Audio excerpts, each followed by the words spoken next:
Oh man, focus, focus.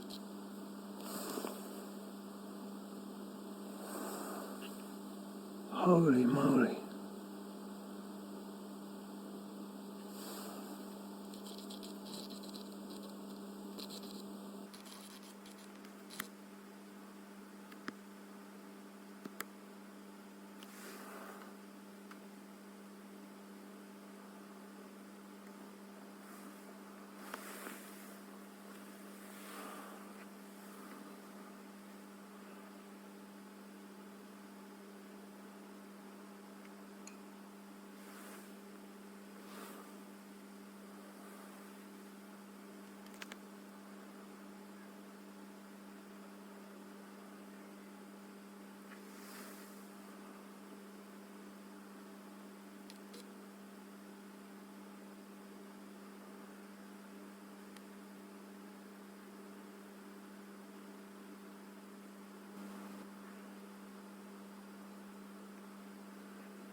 I've never seen anything like it.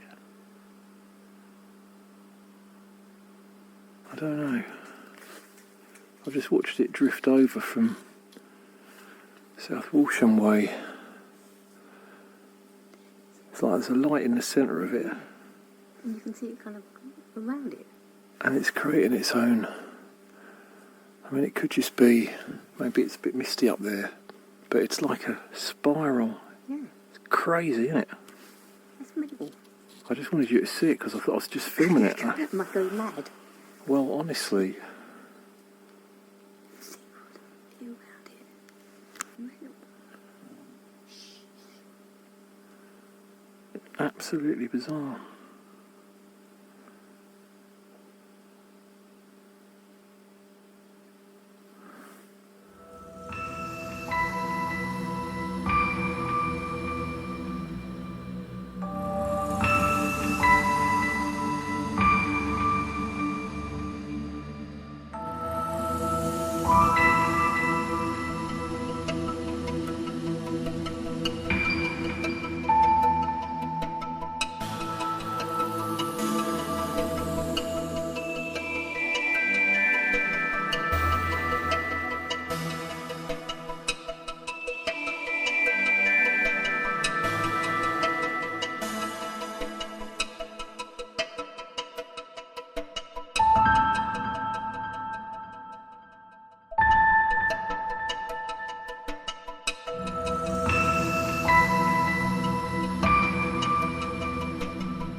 the nighttime sky. This video here was sent in by Jonathan Pino. Goes back to October 11th of 2024. Check this out. This isn't a rocket re-entering the atmosphere, dumping fuel.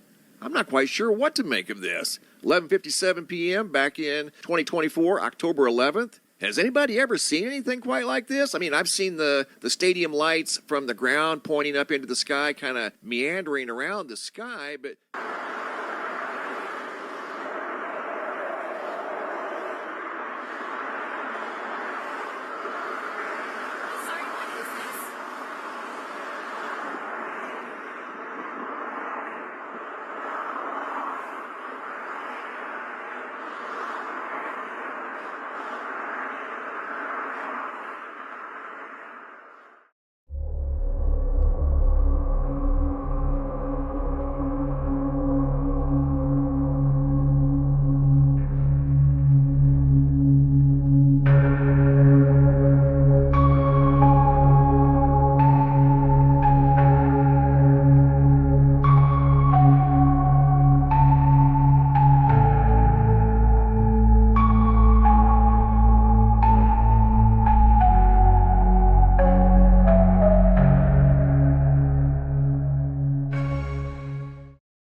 No one realizes that the two astronauts allegedly stranded in space actually never went to space at all. During the live broadcast of the rescue mission for the stranded astronauts, many people noticed something was off. Everything looked like an AI-generated video, with perfect graphics and visual effects. The sky and water were a striking blue. Live view of Crew 9, just minutes away from splashing down off the coast of Tallahassee, Florida. Splash down 2 minutes from now at 2:57 p.m. Pacific. We do have 4 healthy mains really doing the job there. Just breathtaking views of a calm, glass-like ocean off the coast of Tallahassee, Florida.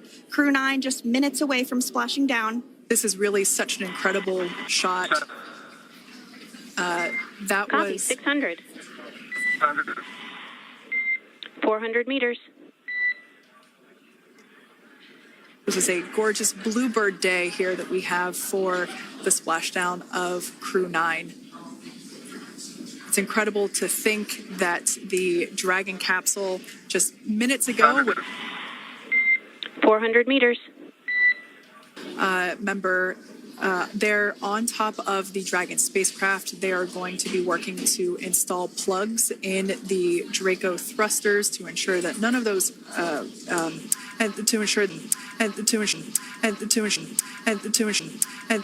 Copy that, Freedom. Have you loud and clear as well, and Dragon to ground is no longer private. Copy that, Freedom. Have you loud and clear as well, and Dragon to ground is no longer private.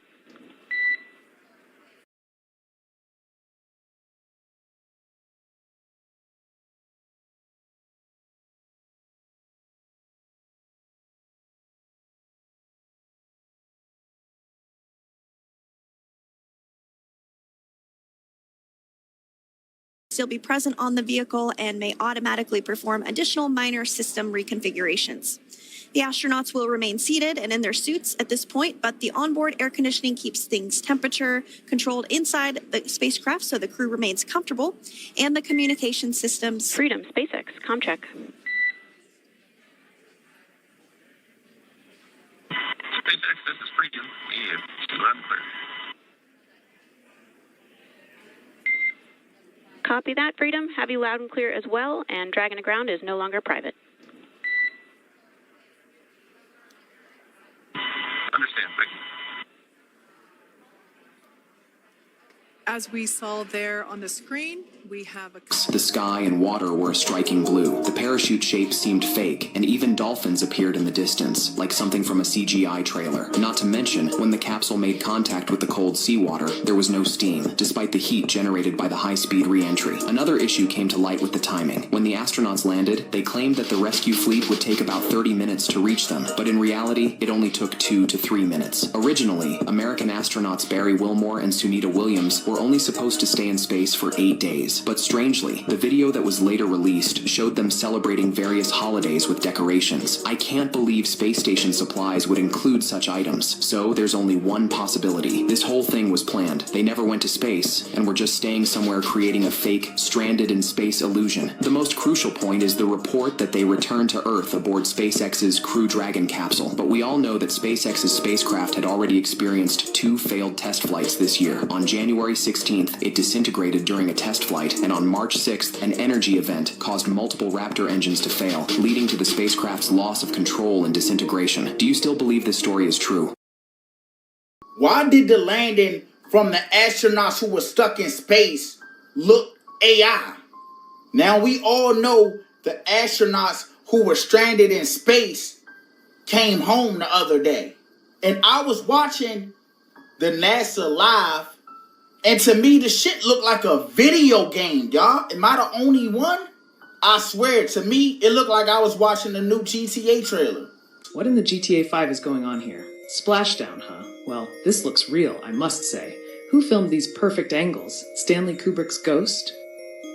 Then it's just bobbing about there making no impact on the perfect-looking water. But some cute dolphins came to say hi, and that's all that matters. Nice editing touch, the masses love cutesy. Back to reality though, and besides these spacesuits from Temu, zip-up leather boots, which are worn on the bottoms by the way, what ground made those marks? And the obvious AI disaster that has half the world convinced it was real. If only I had some evidence that they just dropped something out of a plane and faked the rest. Oh wait, I do. See how it gets there and circles and waits for NASA to arrive, circles and waits. Oh look, here they come. Wow, it's not 1969 anymore, folks. The only question I have is why? What's the long game here? You know what got me? What got me is when they said that they were stuck in space, but all of a sudden we start seeing them wearing Christmas hats. Then, a couple of months later, we see them being interviewed by a guy that we don't even see anymore. It was 4 people that got off of that ship just now. Where's the guy that was interviewing? Matter of fact, look at this shit. Oh, looks like we're getting our next crew member here. That is none other than Sunny Williams. I'm not letting the whole video Big play, smile, but let me tell you big something. waves. It's 4 of them in that crash. She, Where like the our other guy other crew at? members now. Where is the guy that was interviewing him? Mobility aid. Where is he? All right, I'm out.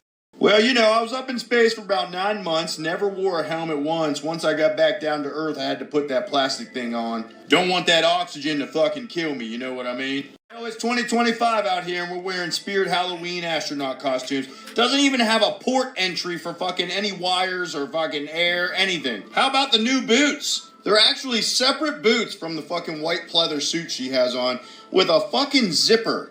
So if the door perhaps flies open while you're in space, your butthole's gonna fly through your fucking pant leg. Also, you may want to put the plastic shield down so it actually looks like an authentic fucking picture. Hey, you forgot to close that. I seen that live and you forgot to close it, but it's closed here. Uh-oh. Hive Moderation AI, I have just uploaded the video of the Dragon capsule landing in the ocean because I'm convinced that it is AI generated. Hive Moderation detects AI generated video. So let's see what it comes up with. And 18 minutes later, here is our result. Overall, the video is likely to contain AI generated or deepfake content. Wow.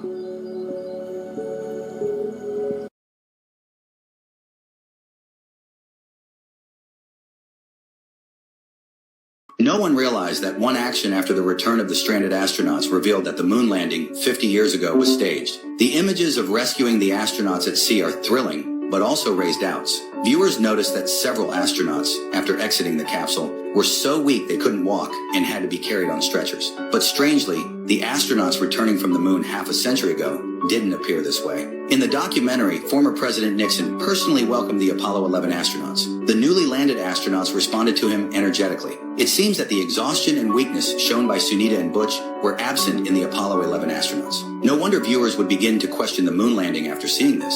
Logically, suddenly returning from a zero-gravity environment to gravity would cause astronauts extreme discomfort, and they would need time to recover. The process of returning to Earth would also severely drain their physical and mental strength. Astronauts are carried off the ground after landing to ensure their safety. Meanwhile, the energetic Apollo 11 astronauts naturally appear strange. In fact, many people suspect that Sunita and Butch may never have gone to space at all. The rescue live broadcast seemed too perfect, with the shape of the parachute looking odd, and even dolphins appeared, making it look like an AI-generated scene. Hey guys, hope you're having a good day. Does anybody think it's weird that all of the astronauts that have been to the moon, all the dudes that have walked on the moon apparently, are Freemasons? Like, I was like, okay, like maybe one or two, like that's like still a little weird, but every single one? And we know exactly what lodge they go to, what rank. Yeah, Tejon Lodge number 104, huh? Colorado Springs, James, huh? Here's Buzz Aldrin's lodge number right there. Edgar Mitchell. Yeah. James Irwin. Yeah. We got Leroy out here repping lodge number 82 out of Colorado. Coincidence? Don't believe in those. But part of the reason why people don't think that the moon landing is fake is because there's this story about them bringing back 842 pounds worth of moon rocks, and now these moon rocks are on display in museums. And I know that there was the one rock that was supposedly misidentified or mislabeled in a museum, and it was given to some foreign dignitary, and they tested it. It wasn't mislabeled. Neil Armstrong said out of his own mouth he saw a rock on the surface of the moon. He picked it up specifically for the Prime Minister of the Netherlands, put it in his pocket, chain of custody, brought it, gave it to him. They sealed it in a box and immediately put it in a museum, a clear box, and there you go. The curator of the museum apparently saw my movie, A Funny Thing Happened on the Way to the Moon, and goes, never thought about that. And in the middle of the night, opened the hermetically sealed container they presumed would stay sealed for all time, put it under a microscope, and it's a piece of petrified wood. It looks out of this world, but unless trees are growing on the moon, it's a fake moon rock. So no one asked the question, if the moon rocks are fake, what about the moon mission? This is a living stump. You can see it was cut down, this tree, and the wood continued to grow and sealed over that cut. And the reason it was able to do that is because this tree, these are both Douglas firs, their roots were grafted, they were connected underground, and when this tree was cut, this tree continued to supply this one with water and nutrients and stuff to grow wood. So you're left with a living stump.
more we dig, the more we find.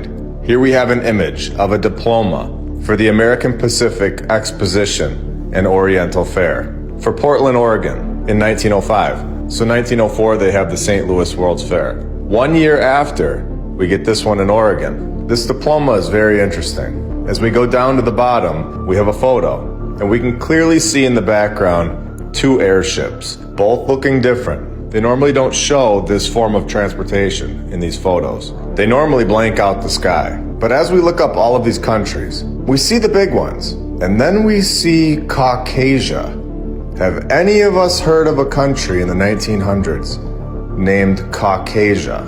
I personally have never heard of Caucasia, which is similar to Tartaria. All of these countries that we were never told about. But this one wasn't hundreds of years ago. This was 1905. So they are now, in my opinion, lying and telling us that Caucasia, or Caucasus, is a region that has a bunch of countries in it, including Russia, which we all know have connections to Tartaria. But let's take a look at this list again from 1905. They are already listing Russia on this map with Turkey, France, Holland, Germany, Switzerland, Italy. All of these are countries. They are not regions. I'll say it again. These are countries. Why would they then throw a region in there randomly? That doesn't make any sense. I think we are finding, in my opinion, that there is more land that we aren't being told about that was here in the 1900s. And I think Caucasia is being hidden from us right now. New Yorker opublikował w lutym 2016 post o sterowcach nowej generacji i podróżach powietrznych. W innym artykule piszą, dlaczego sterowiec może być przyszłością podróży w powietrzu. Nie wiedzieliście? To jest technologia Starego Świata. Kolega z innego kanału zrobił film o tym, jak te unoszące się miasta mogły zmieścić 1100 ludzi. To tyle, co populacja Wayne City. Podoba mi się nagłówek na tej stronie, mówiący: darmowe podróże w dowolne miejsce. Nie tylko sama podróż jest darmowa. Energia jest darmowa. Zobacz na nagłówek tego starego artykułu. Dziwna siła unosząca. Wielu ludzi dziwi, jak ta olbrzymia struktura może pozostać w powietrzu, mieszcząc całe miasto wewnątrz. A ten pojazd jest cały ze stali. Jak więc może utrzymywać się w powietrzu? Przymocowywano go do tej struktury przypominającej cewkę Tesli. Był to port dokujący. Co to więc za dziwna unosząca siła? Zobaczcie patent na trójkątny statek kosmiczny. W skrócie, pionowe ładunki elektrostatyczne, wytwarzające poziome pole elektryczne, oddziałując z falą płaską, generują siłę nośną oraz napęd.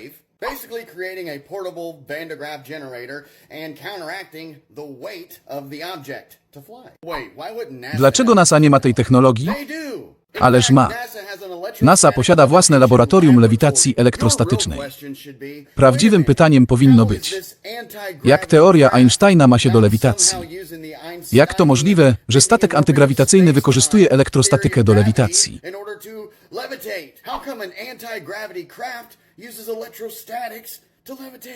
Te statki powietrzne wykorzystują potencjał elektrostatyczny w atmosferze, aby uzyskać siłę nośną i napęd. To dlaczego to ukrywali i zachowują się, jakby nagle to była jakaś nowa technologia? Bo to mogłoby być problemem. I kiedy plebs zacząłby myśleć o wolnej energii? A co miałoby być kolejną katastrofą? Darmowe drzewka owocowe na każdym rogu? Których mówią, że więcej w miejscach publicznych być nie może, bo wymagają za dużo pielęgnacji. Wymagają pielęgnacji, jeżeli jabłka mają wyglądać jak to. Wybieram to organiczne jabłko, które smakuje znacznie lepiej. Może i szybciej zgnije, ale wolę to, niż wywoskowane jabłko GMO.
see, these mooring masts were everywhere. This one right here is on top of the Empire State Building. Although, this did happen, and it did dock for 3 minutes in 1931. This is Seattle. Actually, no, this is Birmingham, Alabama. And yes, right on top of that building, there is a mooring mast for an airship. You see, these things have been everywhere. But these are Tartarian devices. Basically, these are Tartarian air stations.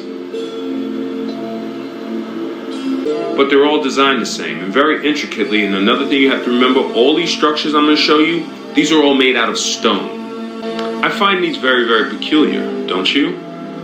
Look at them all. They're all the same. Cylinder goes up to the top, has a platform up there, statue or something, some kind of mooring device. Just like this. Just like a lighthouse. They're all the same. Mooring mast device at the top, landing platform, stairs for you to come down. Same exact thing here. Platform, stairs inside for you to come down or go up. This is the destruction of Nelson's pillar. Of course, they had to tear that one down. Look at this beautiful bad boy right here. What do you think that's made for? I'll show you what it looked like back in the day. That's what it looked like back in the day. This is when the Danish royal family is coming in. And they're getting ready to land here, and they're gonna come on down the pillar, and then they're gonna come down here and make their entrance here. Yeah. There we go. This is even better look. This is a look from underneath of what that crowd is looking at right now.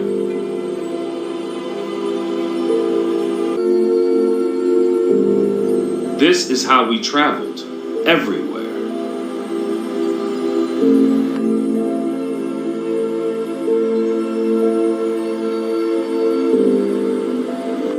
We could even dock our airships up, right side up. Look at that.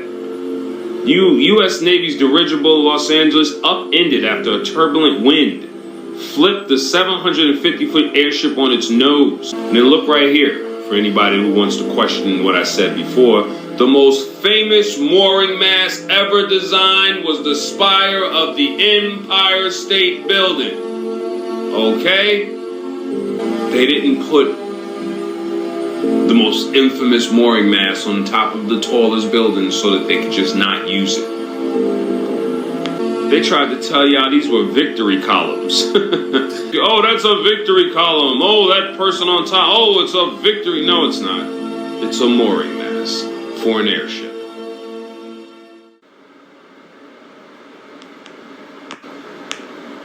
These things could dock anywhere.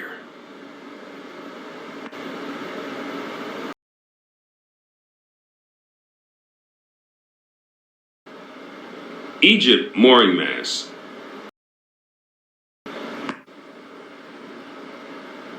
Oh, another mooring mast in New Jersey.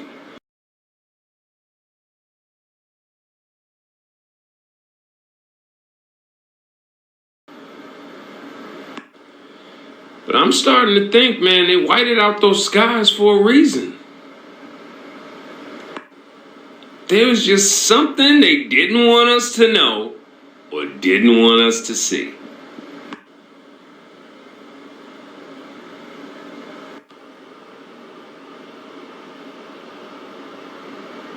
Interesting.